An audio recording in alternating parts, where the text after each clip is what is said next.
Olá pessoal, tudo bem? Mais um episódio do nosso podcast Transportar é Preciso, com foco cada vez mais na discussão sobre trânsito, mobilidade, como a gente tem essas mudanças no dia a dia, ainda mais agora não voltando tudo ao normal, graças a Deus, com o fim da pandemia, a gente volta a discutir transporte que volta com tudo no dia a dia das pessoas. E tem conceitos novos, cada vez mais novos conceitos chegando, conceitos como Transit Tech, Civic Tech, e para isso eu quero conversar com um especialista da área, falar aqui com o Leandro, diretor-geral da Via, tanto na América Latina como em Portugal. Olá, Leandro, tudo bem? Tudo bem, Adriano? Como você está? Prazer estar aqui. Senhores passageiros, bem-vindo ao podcast Transportar é Preciso. Embarque imediato. Esse episódio foi produzido com o Beluz.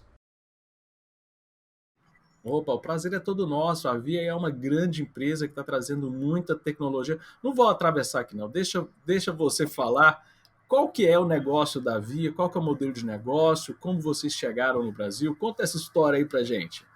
Tentar traduzir essa sopa de letrinhas, né? Transit Tech, etc. A Via é uma empresa que foi fundada nos Estados Unidos em 2012 por dois empreendedores israelenses que tiveram a ideia, com base numa situação que eles encontravam em Tel Aviv, muito parecida com uma situação que a gente encontra em várias cidades no Brasil, que é olhar para o transporte e ver o transporte público de forma muito desorganizada. Uma particularidade, em Israel, eles usavam muito o transporte por vans, né? Que é muito comum ainda em algumas cidades, e tentaram pensar em como que isso poderia ser melhorado, como poderia ser evoluído. Então eles criaram isso ainda em 2012, não se falava, praticamente não se falava, né, em muito do que a gente vê hoje, né? Tanto transporte por aplicativo, a Via foi muito pioneira nessa área, principalmente no transporte por aplicativo compartilhado. Então o que eles fizeram foi criar uma plataforma que permitisse usar de maneira mais eficiente essa infraestrutura que já estava, de certo modo, ali presente na mobilidade das cidades. Uma plataforma em que havia um aplicativo e havia uma roteirização, então foi criada uma roteirização automática com base nas origens e destinos similares de pessoas que estavam usando aquele meio de transporte. Criaram isso, algo totalmente inovador na época, É, tentaram, porque você está falando algo, eu só te interromper, você está claro, falando aí claro, de algo inovador, não, e hoje parece que é mais comum para as pessoas, mas nós estamos falando de quando?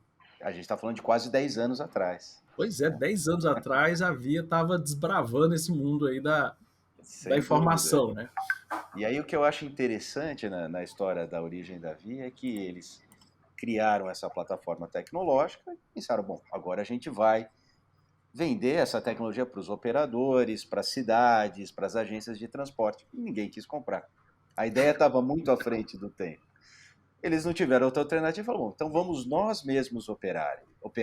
E lançaram um serviço em Nova York. Então lançaram um serviço em Nova York com a marca Via, ainda estava na gênese também do transporte por aplicativo, com grande diferencial. O nosso transporte é por aplicativo, mas compartilhado, né? Então, veículos maiores, usando essa capacidade tecnológica para fazer a roteirização e a agregação de passageiros ao longo da locomoção desses veículos, por assim dizer. Uma vez que deu muito certo, a empresa cresceu, aí o pessoal começou a falar, peraí, tem alguma coisa que funciona, e a empresa praticamente está num processo grande de mudança, mas está praticamente finalizado. Não, o papel da Via não é ser um operador de transporte, mas prover a tecnologia, e aí dentro do modelo de negócio clássico, né, de SaaS, Software as a Service, para que os operadores, as agências, possam usar o transporte por demanda compartilhado. E aí com várias aplicações, né? Então, o que eu descrevi até agora foi uma necessidade de mobilidade urbana clássica dentro das cidades, mas a aplicação da tecnologia tem várias frentes, como, por exemplo, o transporte rural, o transporte de pessoas com mobilidade reduzida, o transporte corporativo, no Brasil a gente chama do fretado, ou seja, não é público, é privado para as empresas que contratam, mas você pode ter uma utilização muito mais eficiente da infraestrutura, em vez de você ter um ônibus que sai de manhã, leva os funcionários, fica esperando e traz de volta, você pode ter uma roteirização desse ônibus e dar um maior uso para ele. E o transporte escolar, que é uma área relativamente recente, tem cerca de 2 anos, mas, por exemplo, na cidade de Nova York, a Via tem o contrato, todos aqueles ônibus amarelinhos que a gente vê estão Sim. dentro da plataforma da Via, são 10 mil ônibus transportando estudantes diariamente. Então, a aplicação realmente é muito grande. E é interessante que você deu um exemplo aí, você falou muito a questão do público e do privado, né? A gente Uhum. realmente está, ao longo dos episódios que eu tenho gravado, eu fico muito satisfeito de ver que as pessoas que estão envolvidas no setor de transportes, elas já superaram essa discussão de público e privado. Tipo assim, ó, nós temos que levar uma tecnologia para viabilizar para o público, né, para o serviço, vamos dizer assim, o serviço público, você tem um operador privado. Esse operador privado ele precisa ter uma renda legal para ele ter interesse de manter um bom serviço. Você acredita que a tecnologia é quem está transformando isso em real, em possibilidade? Tipo assim, a gente já não vê mais tanta gente pedindo subsídio para o governo. O pessoal quer uma regulamentação que permita o uso de tecnologia para ele poder ter ali um ganho naquela operação. Você vê que quem está sendo realmente o divisor de águas é a tecnologia, como, por exemplo, da Via. Eu acho que é um dos catalisadores, mas por incrível que pareça, eu não acho que seja o principal. O Olha principal é uma só. mudança. Não, eu acho que a tecnologia é fundamental. Se Sim, você não, tudo bem. comparar com outras indústrias, o banco se, né, mudou completamente nos últimos 30 anos. A indústria de transporte, não de mobilidade urbana, mas outras também mudaram. A indústria de telecomunicações. E a gente olha que a mobilidade urbana foi ficando, foi ficando, foi ficando. Sim, Então, ela catalisa. Mas o principal fator de mudança é a conscientização da importância do transporte público. Então, o pessoal comenta, sempre fala assim, não, mas e aí, qual é o custo disso? Se paga? E a pergunta, na verdade, deveria ser, qual é o custo de eu não ter um transporte adequado numa cidade? Qual é o custo social das pessoas não poderem se locomover? Das pessoas não poderem aceder a um trabalho melhor? Das pessoas não terem dignidade no transporte público? Então, a tecnologia, sem dúvida, tem um papel fundamental, mas mais do que isso é a conscientização de que o transporte público precisa ser uma prioridade, mais do que o transporte individual. sim, é. E agora com combustível cada vez mais caro, É, estava conversando com alguns amigos, né? E eles falaram assim, Adriana, a hora, é a chave, é a faca e o queijo na mão do transporte público é agora, porque com a gasolina aí é bom, infelizmente esse episódio vai ser atemporal, né? Porque vamos ficar em um bom tempo com combustível cada vez subindo mais. E isso pode ser um gatilho para realmente as pessoas pararem ali. Durante muitos anos se falava de vamos criar um imposto, vamos criar pedágio urbano. Esse preço do combustível está cada dia mais servindo como esse pedágio para a pessoa desistir de usar o transporte privado e olhar para o público. Mas o público tem que ter algo legal para oferecer, né? Tem que ter algo exato. diferencial para a pessoa querer abandonar o carro, não é mesmo? É, você está vendo, sem dúvida concordo, mas eu não posso ver a volta das pessoas só pela negativa, porque elas não têm Sim. alternativa. A volta também deveria ser estimulada. O que é Sim, estimular? Poxa, eu tenho um mínimo de conforto em saber quando o meu veículo chega, ter tarifas integradas, modais integrados, ter segurança, ter visibilidade do sistema como um todo, usar essas informações e as agências terem um papel muito mais importante na organização do sistema de transporte das cidades. Então, ok, o chicote é a cenoura, tá bom. O chicote é, não consigo comprar um carro, legal, e pagar a gasolina.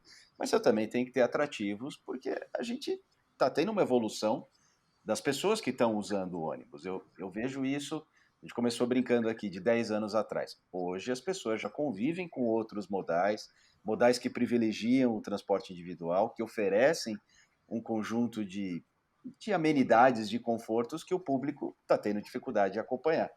Então, a nossa missão na Via também é tentar equiparar um pouco mais o jogo, né? Tá ao lado das cidades e dos operadores para que eles tenham condições de se modernizar e de competir para igual, até tendo uma oferta mais interessante até do que o transporte individual. mas assim, voltando só para terminar essa coisa do chicote, é ruim porque assim, no final das contas o cara acaba não trocando, né? Ele acaba, por exemplo, fazendo o que aconteceu um tempo atrás. Ele não foi para o transporte público e abandonou o carro, ele foi para a moto, que para a questão social é pior ainda, porque o custo de Claro, acidente do claro. motoqueiro, Isso claro. daí na conta lá da saúde, né? A gente vê muito pessoal, né, da Organização Nacional de Saúde e tal, e eles têm uma equipe lá que discute a questão da saúde do pedestre, do trânsito. Você vê assim que realmente os números são alarmantes da quantidade de acidentes com motos, que na minha visão é o pessoal que quis abandonar o transporte público, porque estava muito ruim o serviço, mas não tinha o dinheiro para comprar o carro. Então foi o cara que foi para a moto. Sem dúvida.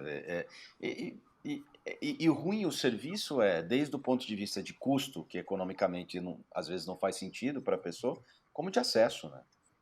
Então a moto às vezes é a Exatamente. única oportunidade dele ter acesso a um trabalho melhor, dele ter uma locomoção digna no fim de semana, né? Então é uma situação que a gente agora, pegando a sua expressão, tá com a faca e o queijo, por vários motivos, para mudar. Tanto pelo chicote como pela cenoura, Isso, né? exatamente. Ou a faca e o queijo. É. E a via funciona muito como cenoura, porque esses conceitos, né, porque não é só questão da tecnologia, né? Tecnologia, dado, informação tem demais aí solto. O mundo hoje É, está tudo aí está disponível, mas como você estrutura, como você trabalha com as informações é o business da Via, né? Com esses conceitos novos.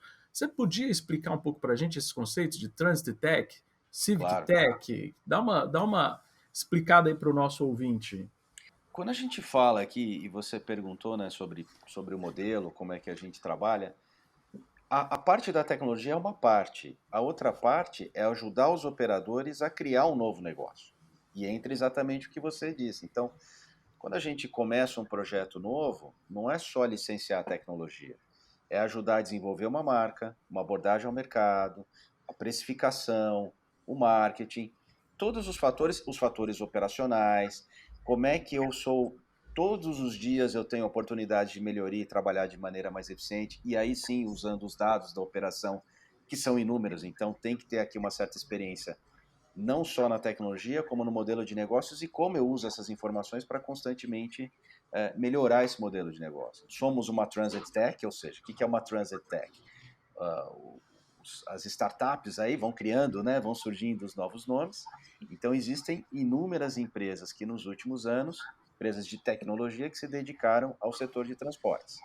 Dentro quando a gente fala Transit Tech, normalmente a gente está pensando em microtransit, que é diferente de micromobility, micromobilidade. Então, é o microtrânsito versus a micromobilidade. A micromobilidade normalmente está associada à bicicleta, ao patinete, a scooter e, e alguma relação ali com os aplicativos de transporte individual. O transit implica, na minha visão, um compartilhamento desse modal e uma integração desse modal dentro das cidades. Então, quando a gente se posiciona como Transit Tech, claramente é nessa lógica de contribuir para o trânsito comum de pessoas dentro de uma cidade, integrando seus vários modais. Mas nada impede da gente ter uma tecnologia que a gente faz o link do transit com mobility, né? Nada impede, e esse deve ser um objetivo, e a gente pode falar aqui de alguns conceitos que estão sempre aí na moda, como o conceito do MAS. Mas eu só ia comentar, você comentou do Civic Tech, né? Eu Ah, vejo o sim. Civic Tech como o Transit Tech está dentro de um conjunto maior que é o Civic Tech, que pode ser usado genericamente para intermediar e para melhorar a relação entre o cidadão e o governo, basicamente. Então, o transporte é um dos eixos de relação com o governo fundamentais, assim como a saúde, assim como a educação. Então, para mim, sem dúvida, nós pertencemos ao grande conjunto Civitec, porque a gente tem a oportunidade de contribuir para o sistema de transporte público como um todo, a gente tem a oportunidade de aproximar o cidadão do governo. Hoje, quando a gente está falando, por exemplo, de transporte por demanda urbano, a gente conhece perfeitamente quem é o cliente. A gente sabe o nome dele, a gente sabe quando ele usa, a gente sabe cada viagem que ele faz, ele tem a oportunidade de dar um feedback, dar uma avaliação, e tudo isso pode ser utilizado na relação com as agências reguladoras, né? Agora, o Civic Tech é algo que vai para outras áreas além da nossa. Então, a gente está ali num pedacinho E, focado no transporte. isso, e o bacana do Swift Tech é porque a gente está discutindo a tal da Smart City, que tanta gente está falando, né? É, E quando a gente fala em Smart City, eu estou participando de algumas discussões a respeito de Smart City, a gente vê muito mais quando fala em trânsito Smart City, o pessoal fala ali da câmera para fazer multa na galera, né? E não, infelizmente, né, de como monitorar o trânsito e tal, vigiar o cidadão. Sendo que poderia ser o contrário, né? Que nem você falou muito bem, a relação do cidadão com o governo, né? Para ajudar até a dar mais transparência, e a tecnologia vai ser fundamental para que o Smart City não seja mais uma modinha para nós que estamos na área de transporte. Tantas modas já vieram, tantos conceitos vieram e passaram, vamos torcer para o Smart City ficar, não é mesmo? Não, vamos torcer. E aí você comentava de um objetivo nosso na Via e de outras empresas que operam no nosso espaço. O objetivo é mobilidade de pessoas, mobilidade pública, fundamentalmente, mobilidade compartilhada. E não dá para você pensar nisso criando modais que operem em silos. Então a gente tem vários Isso. projetos de integração de modais e esperamos que Goiânia em breve, né, tenha, você conhece muito bem aí as discussões para Goiânia, seja de novo uma cidade pioneira no Brasil muito em breve, mas a lógica é que basicamente o cidadão tem que olhar, o cidadão cliente, né, tem que olhar e dizer, olha, eu estou no ponto A, quero ir para o ponto B. Que alternativas eu tenho? Que combinações? Legal. Essas combinações tem uma tarifa única, tem uma tarifa integrada, tem um conjunto de tarifas. Então, basicamente, você tem uma integração de jornada e uma integração de pagamento dentro de uma única plataforma tecnológica que seja que ajude as pessoas a entenderem, principalmente aqueles que estão acostumados com seus veículos particulares, que eles podem voltar para o sistema público em segurança, com conforto, com previsibilidade e economicamente seja muito mais interessante até do que ter um veículo particular. Porque aí nós estamos falando de integração de modos de jornada e agora a integração de pagamento é uma nova chavinha que está virando no negócio, que pode também trazer mais interesse de investimento e melhorar mais ainda a vida para o cidadão, não é mesmo? É um interesse de investimento. A gente pega outra característica da nossa indústria de transporte público, né? É uma indústria que tem poucas fontes de financiamento, né? Porque os contratos de concessão são precários, muitas vezes estão em contratos emergenciais, tem o problema da bilhetagem, tem uma série de problemas que impedem, por exemplo, que você tenha acesso a capital de risco, como outras empresas, o próprio caso da Via, que é 100% financiada com capital de risco. Então, a partir do momento que você consegue reorganizar isso e que você para e pensa e fala, olha, varia bastante, agora talvez tenha aumentado, mas a última vez que eu vi um indicador entre 17% e 20% da receita familiar é gasto em transporte. Tem aí muitas oportunidades, e essas pessoas estão todo dia usando o meu produto, né, obrigatoriamente, e agora de maneira digital, nem mais fisicamente, você pode ter as tais digital wallets, ou seja, você não precisa nem ter um cartão físico para ter uma conta e para ter um fundo que te permita usar os vários transportes. Poxa, tem tanta oportunidade, camadas de negócio que podem ser construídas, pensando que grande parte dessas pessoas não tem conta no banco, né? Então, a gente está ainda no comecinho, Adriano. Tá? Assim, é um momento muito interessante, de uma revolução que vai ser grande. Eu tenho convicção nisso. Que ótimo. E para essa revolução acontecer, a gente tem algumas barreiras regulatórias. O que você vê Uhum. aí de regulação que pode, não é que pode atrapalhar, mas que tem que ficar no nosso radar, que até isso eu estou vendo como positivo, né? Nós estamos vendo aí os próprios entes públicos preocupados em como eu vou arrumar minha regulação, como eu vou me ajustar para essas modernidades. Então, quais são as questões regulatórias que você acha que a gente tem que ficar no nosso radar? Eu acho que não são complexas, pelo menos quando a gente está falando de transporte público compartilhado, e os projetos que a gente tem implementado foram facilmente equalizados e considerados dentro do framework legal já disponível, do framework de concessões disponíveis nas cidades que a gente opera. Para mim, a grande questão não é tanto regulatória, mas, mais uma vez, é olhar como se prioriza os recursos para o transporte público. Um exemplo, eu acabo tendo muita informação por causa da nossa matriz que fica nos Estados Unidos, mas também a gente tem uma operação grande na Europa e vou conversando com os colegas. Mas pegar o caso dos Estados Unidos tem fundos federais, estaduais municipais para transporte, né? No Brasil não se fala num fundo federal para transporte público. Ah, não, resolve lá com a prefeitura quando muito tem alguma articulação com o governo. E é difícil essa articulação, como você sabe. Então, eu acho que a questão não é tanto regulatória, é mais de priorização nos orçamentos das cidades, dos estados e no federativo para a questão do transporte urbano, que é absolutamente fundamental para a economia, né? Então, a gente volta de novo, eu volto sempre àquela questão: qual é o custo de não ter transporte urbano? O quanto que a gente pode estar deixando de crescer por não ter o transporte urbano adequado? Esse, para mim, é o grande foco da discussão que interessa aqui para a melhoria do transporte e para o nosso negócio na via também. Isso. E para quem está acompanhando a gente, para lembrar, o Brasil nós já tivemos um período grande que a gente tinha fundos setoriais, a gente tinha um dinheiro, uma parte do gasto de combustível, de alguns impostos, você tinha uma conta para transportes na década de 80, que aí a gente mudou a nossa sistemática no Brasil. Então, o dinheiro que você paga para o IPVA, por exemplo, que você paga relacionado a combustível, os impostos, eles vão para a conta única do governo, e aí você tem o orçamento sendo construído, e aí, infelizmente, a política vai trabalhar de tal forma que nem sempre sobram recursos, né, disponíveis para o transporte. Né? Quem sabe a gente seria bom também rever isso daí, para a gente ter um recurso, principalmente aqueles recursos que são arrecadados com esse fim, né? Então, como que está sendo gasto esse de combustível? Está sendo feito para construir mais vias? Aí a gente está fazendo um incentivo ao contrário, do cara realmente usar mais carro. Mas você Né? quer um Então, exemplo? Quer um pode dar. exemplo? Não é bom, infelizmente, mas já que a gente está falando sobre isso, você vê um movimento em várias cidades do mundo de usar o estacionamento, né, o valor arrecadado nos estacionamentos para ser redirecionado para o transporte público. Isso. Você conhece isso super bem.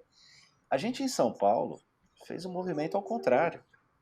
Em São Paulo, não sei se você acompanhou o ano passado, e eu acompanhei muito porque além de eu estar na Via, trabalhar na Via, eu sou um militante da mobilidade ativa. Então, Sim.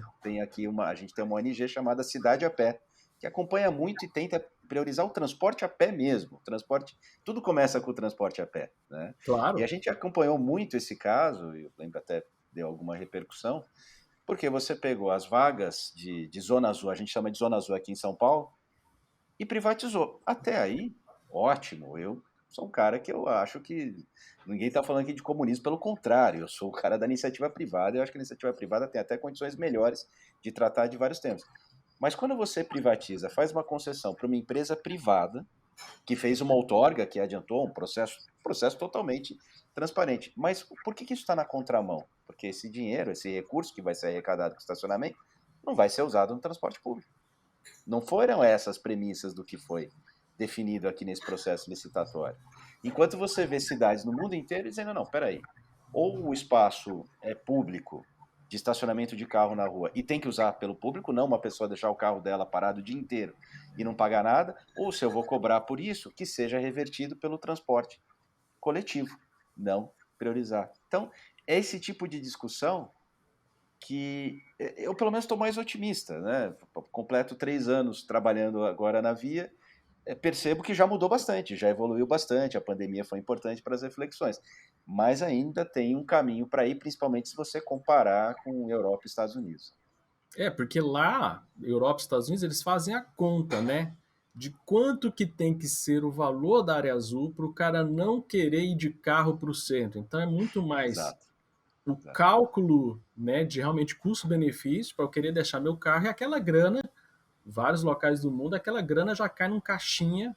Tem países até que o que o transporte público beneficiou o valor do IPTU, né? Não é IPTU, mas é o nosso nome, né? Nosso Sim, imposto sim, prediais, tem lugar lá que pega um valor e fala assim, não, se isso daqui foi aumentado, essa arrecadação aumentou por causa de transporte, essa grana aqui tem que ir para o transporte, para manter ele exatamente. crescente, né?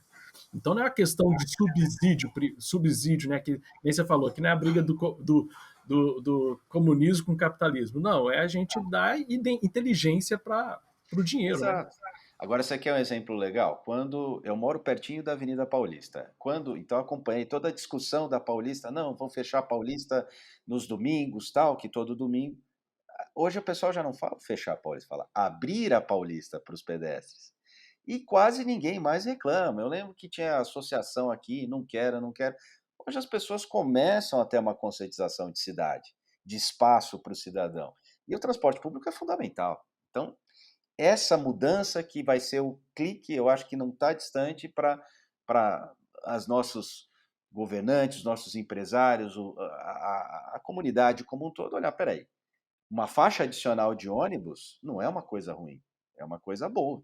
Eu canso de estar parado ali, qualquer um que teve que descer aqui no aeroporto, ali na 23 de maio, e ir para o centro, você cansa de ver todo mundo parado ali na pista e a faixa de ônibus livre, né? Então a gente precisa ter mais essa visão, essa conscientização da cidade para as pessoas, e isso começa a mudar. Isso. E aí a Via tem um pensamento de cidade, né? A Sim. Via tem um conceito de cidade para isso. Totalmente. O Daniel, que é o nosso CEO e fundador, ele um dia disse uma coisa, eu achei, ficou assim na minha cabeça, achei super engraçado. Ele falou assim: daqui uns anos, sei lá, daqui uma década, 2 décadas, as pessoas vão olhar para uma pessoa andando sozinha num carro e vão ter o mesmo choque que hoje elas teriam se você entrasse fumando numa creche. Ou seja, vai ser uma coisa tão despropositada. Pelo menos é a visão que a Via tem, né? É a visão que todos temos, né? Claro, ninguém é contra carro, eu tenho meu carro, você deve ter seu carro, não é isso, mas assim, a maneira como está sendo utilizado não está legal. E a gente trabalha muito nesse espaço de tentar mudar isso. Tá joia. Nossa, ó, o tempo passa, né? Vai voando aqui. A gente, quando vem, já conversou bastante. Eu quero agradecer muito aí o bate-papo que você teve com a gente. Você quer mandar uma mensagem final para o nosso ouvinte a respeito da Via, perspectivas de futuro de vocês? Uma mensagem final para o nosso ouvinte. A mensagem é essa, eu acho que é o resumo aqui da nossa breve conversa. É uma visão de cidade integrada, de cidade para as pessoas, uma visão que é incontornável o transporte público e o papel do transporte público nesse processo. E a Via nasceu assim, tem crescido assim, está num momento super positivo, globalmente, atua em hoje cerca de 500 projetos pelo mundo, 35 países. Na América Latina aqui também estamos presentes, no Brasil, no Chile, novos projetos. E a nossa missão é contribuir para que a gente possa fazer do transporte coletivo algo melhor e contribuir para a nossa convivência nas cidades como um todo. Tá joia. Muito obrigado. Show de bola. Muito sucesso aí para todos os projetos da Via. E é isso aí, pessoal. Mais um episódio que a gente termina. Não se esqueça que transportar é preciso, embarque é imediato e te encontro na próxima. Forte abraço, galera. Valeu. Tchau, tchau.